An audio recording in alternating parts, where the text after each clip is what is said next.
오늘 우리에게 주시는 하나님의 말씀은 사도행전 2장 1절에서 8절까지 말씀입니다.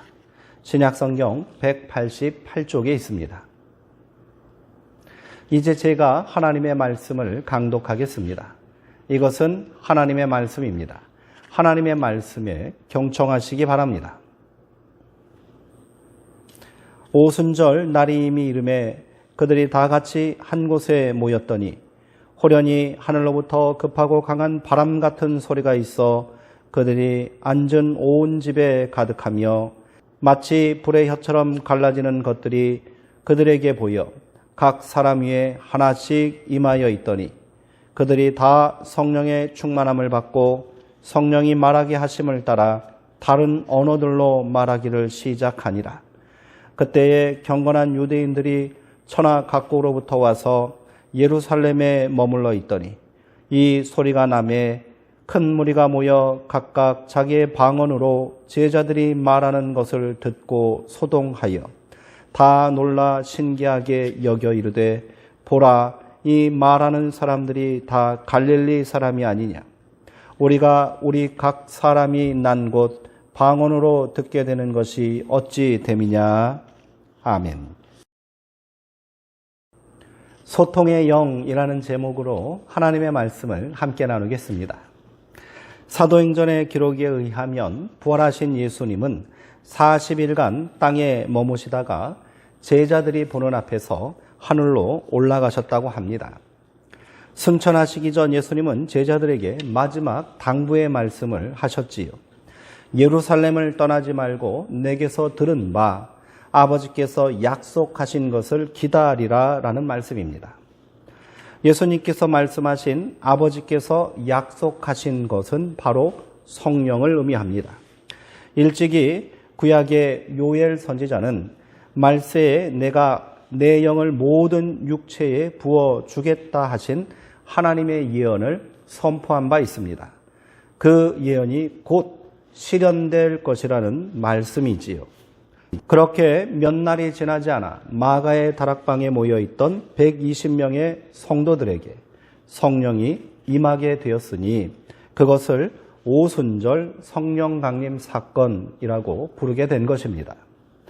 오늘은 성령의 시작이라 할 수 있는 오순절 성령 강림의 역사와 그 의미를 되짚어보면서 성령님에 대해 더 깊은 이해와 고백의 시간을 갖기를 원합니다. 성령이라 하면 의례 마가의 다락방에 임한 오순절 성령 강림 사건을 떠오르기 마련입니다. 이 사건에서 성령을 받은 120명의 성도들이 방언을 말하는 현상이 일어났지요.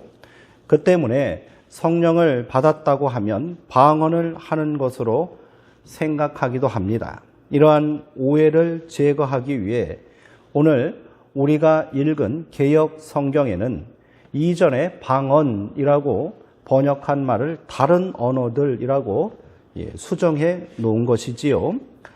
오순절 마가의 다락방에 모여있던 성도들은 갑자기 급하고 강한 바람 같은 소리를 듣게 되었습니다. 그리고 그 순간 강력한 성령 체험, 성령을 받는 역사가 일어났습니다. 이들에게 나타난 현상이 바로 다른 언어로 말하는 것이었습니다. 한 가지 언어가 아니라는 말입니다. 공동번역 성경은 이를 아예 여러 자기 외국어라고 분명하게 번역해 놓았지요. 오순절은 유대인의 3대 절기 중 하나입니다. 유대인 성인 남성이라면 반드시 지켜야 할 의무 규정이었지요. 그리하여 오순절을 전후하여 천하 각국에 흩어져 살던 디아스포라 유대인들이 예루살렘에 모여들었던 겁니다. 이들이 고국을 떠나 외국에 정착하여 살게 된 연후는 바벨론 포로기까지 거슬러 올라갑니다. 남유다가 바벨론에게 멸망당한 때가 기원전 587년이니 어림잡아 400년 넘게 타국에서 살았던 포로들의 후예들이 바로 디아스포라 유대인들입니다. 오늘 우리가 함께 읽은 성경의 경건한 유대인들이 바로 이들인 겁니다.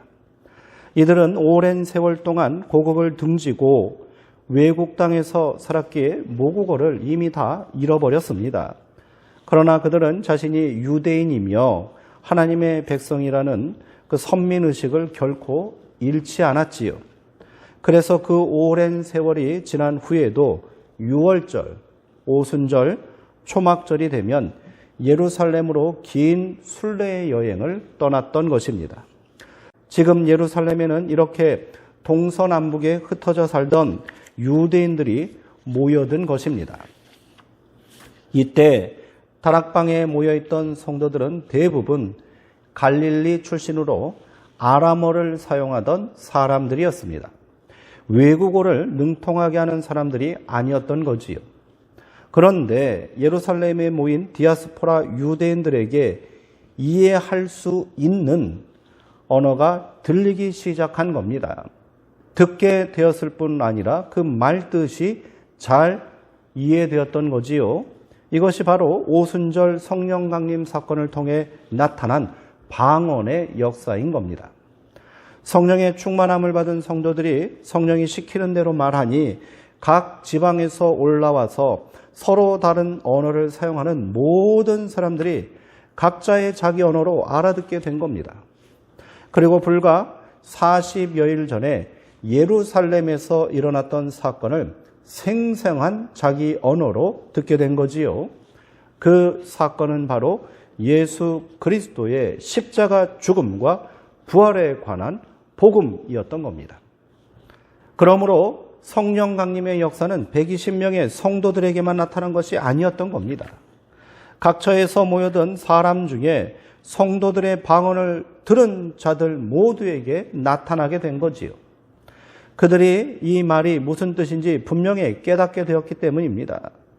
그들은 성도들의 방언을 분명히 들었고요. 그 결과 베드로의 설교를 통해 엄청난 회개의 역사가 일어났고 당일 세례를 받고 그리스도인이 된 디아스포라 유대인들의 숫자가 3,000이 넘었다고 성경은 전하고 있습니다. 이를 계기로 예루살렘에 교회가 세워진 거지요. 우리가 잘 알고 있는 스데반, 빌립을 비롯한 7 집사가 바로 이때 그리스도인이 된 디아스포라 유대인들이었던 겁니다.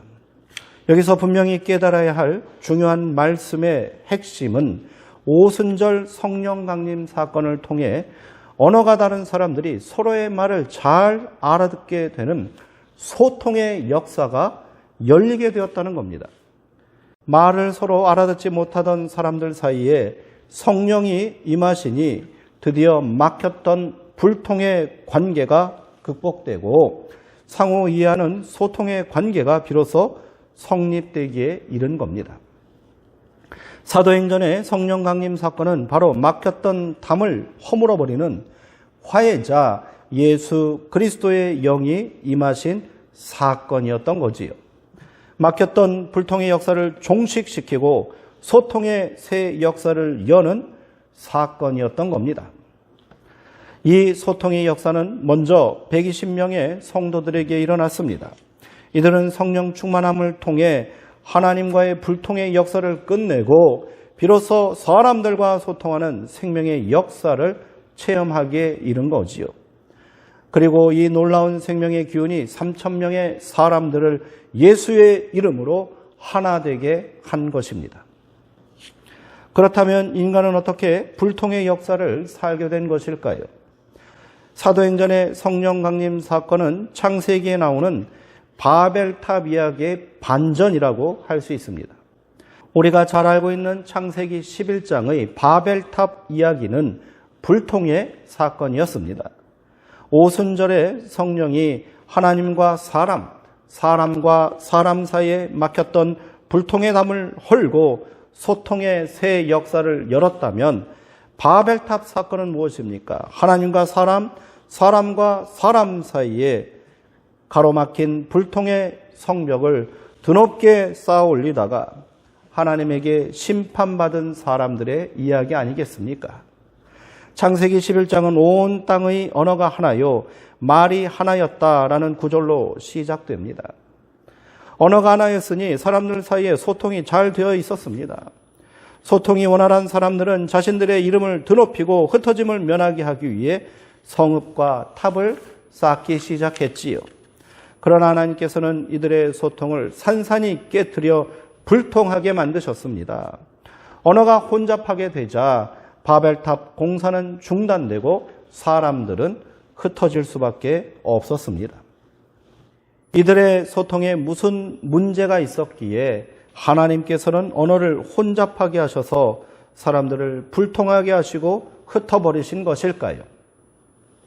바벨탑의 불통의 기원은 가인까지 거슬러 올라갑니다. 창세기 4장 17절에는 동생 아벨을 죽이고 에덴의 동쪽으로 달아난 가인이 아들을 낳고 그 아들의 이름을 따서 에녹성을 쌓았다는 기록이 나옵니다. 그러니까 가인은 인류 최초로 성을 건설한 사람이 되는 겁니다. 그렇다면 가인은 왜 성을 쌓게 된 것일까요? 하나님께서는 비록 동생을 죽인 살인자였지만 끝까지 가인을 보호해 주시겠다고 말씀하십니다.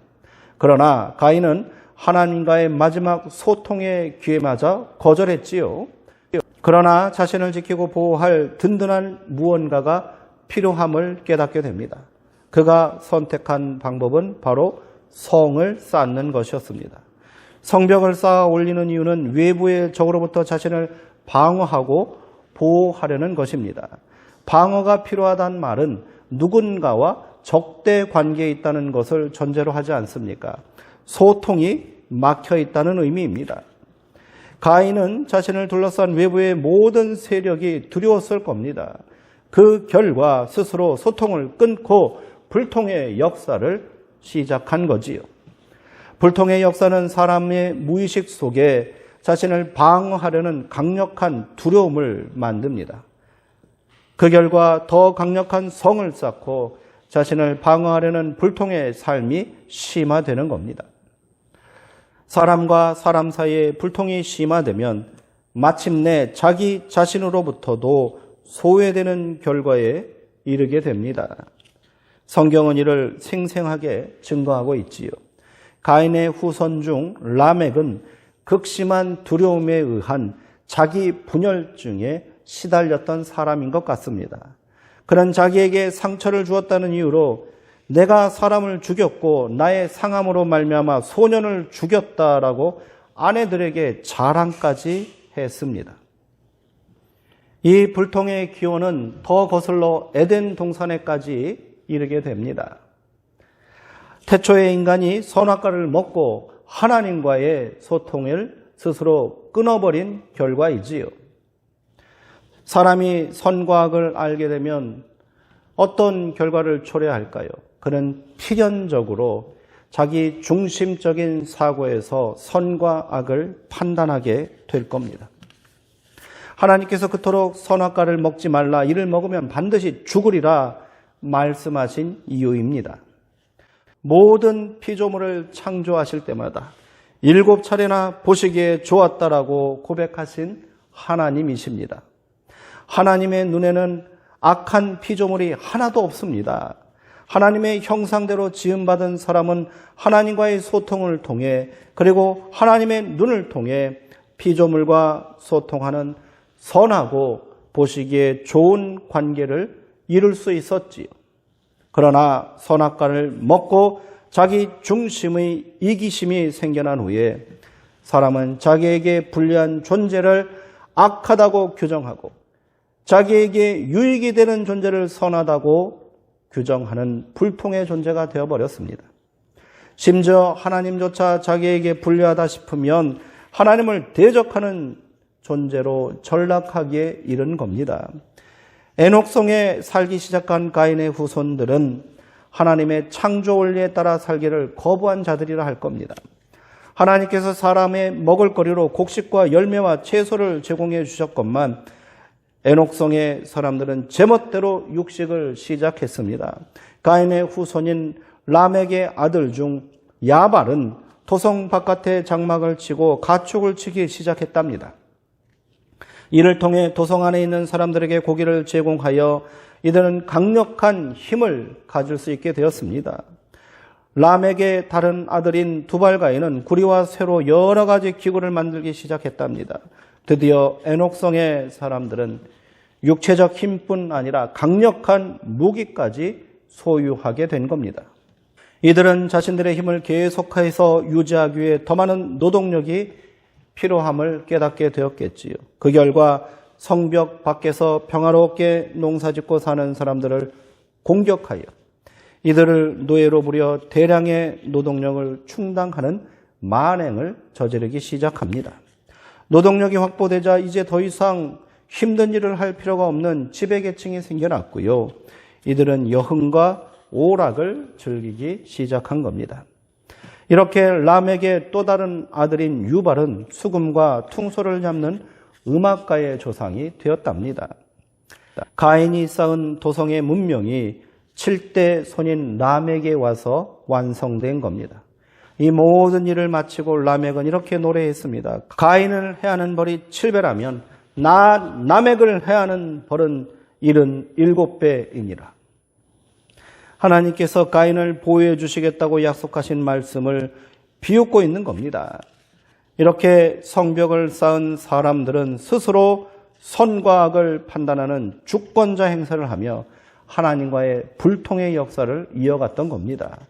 그 후손들이 더 강력한 성을 쌓기 위해 자기들만의 소통을 이룬 결과가 바로 바벨탑이었던 겁니다. 인류 문명의 역사는 이처럼 에녹성에서 시작된 바벨탑을 쌓은 후손들의 역사라 할 수 있습니다. 인류사에서 지금까지 전쟁이 없었던 날이 고작 100일이 채 안 된다는 말이 있습니다. 오늘 우리는 여전히 전쟁의 위협 가운데 살고 있고요. 지구촌 한 곳에서는 오늘도 전쟁의 포화가 멈추지 않고 있습니다. 우리가 얼마나 긴 불통의 역사를 살고 있는지 잘 보여주는 대목이 아닙니까? 길고 복잡한 이야기를 따라오시느라 많이 힘드셨을 겁니다. 그러나 오순절 성령 강림 역사가 오늘 우리에게 어떤 의미가 있는지를 새기기 위해서는 이러한 성경적인 이해가 반드시 필요하다고 생각합니다. 오순절 성령 강림의 역사를 통해 하나님께서는 비로소 인류 역사 속에 그토록 오랫동안 지속되어 온 불통의 역사를 끊어내셨습니다. 그리고 예수 그리스도 안에서 다시 소통하는 역사를 이루신 겁니다.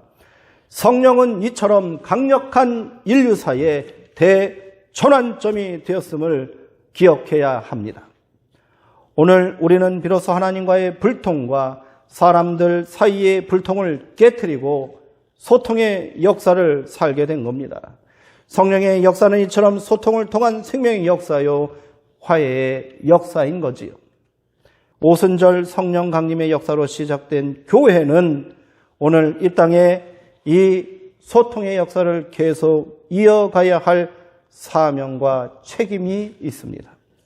그러기에 우리는 성령님을 단순한 영적 체험이 아닌 삼위일체 하나님으로, 성령 하나님으로 고백하는 겁니다. 성령님은 하나님이십니다. 태초에 천지를 창조하신 하나님이시고 예수 그리스도의 대속의 대역사를 함께 이루신 하나님이십니다.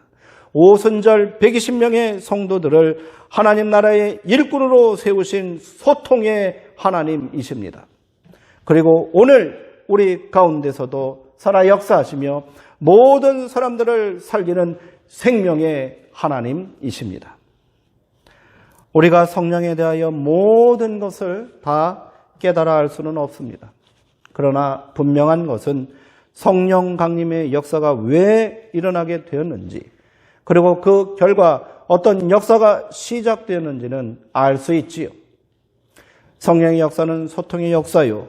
그 소통의 역사는 생명을 살리고 구원하는 힘을 오늘 우리 가운데 허락하셨음을 기억하시기 바랍니다. 이제 성령 하나님과 함께 우리가 이 생명의 역사를 이 땅 가운데 분명히 세우고 이어 나가야 할 줄 믿습니다. 여전히 자신만의 성을 쌓고 불통의 역사를 살고 있는 사람들이 이 땅에 얼마나 많습니까? 생명을 경시하고 함부로 선과 악을 판단하는 가인의 후손들이 우리 가운데 있습니다. 지금 이 땅은 불통으로 인해 신음하고 있습니다. 이 땅에 힘없고 연약한 형제들이 불통 가운데 절망하고 고통받고 있습니다. 다시 이곳에 성령의 역사가 불같이 임해야 하지 않겠습니까? 성령 하나님께서 오늘 우리를 부르고 계십니다. 우리를 이 불통의 땅에 세우고 계십니다. 우리에게 방언의 능력을 허락하고 계십니다. 그 능력으로 소통의 역사를 이룹시다. 그 능력으로 예수 그리스도를 사람들의 가슴 속에 심고 두려움과 오만함으로 세운 허망한 저 바벨탑을 무너뜨리고 하나님과 소통하는 생명의 역사를 이루어냅시다. 오늘 내가 해야 합니다. 오늘 우리 수정동 교회가 감당해야 합니다. 우리 가운데 성령 하나님께서 오시어 역사하시는 이유가 바로 이것인 겁니다. 기도하시겠습니다. 생명의 하나님, 우리 가운데 성령의 뜨거운 감동과 역사를 허락하시어 우리로 소통의 삶, 생명의 언어로 세상 가운데 나아가게 하시니 감사합니다. 서로가 서로를 향해 쌓아 올린 저 불통의 바벨탑을 무너뜨리고 우리가 하나님의 자녀된 사랑으로 그 감격으로 예수 그리스도의 생명과 복음으로 이 모든 불통의 벽을 허물고 소통하고 또 이어나가는 놀라운 생명의 역사를 이루게 하여 주옵소서. 예수님의 이름으로 기도합니다. 아멘.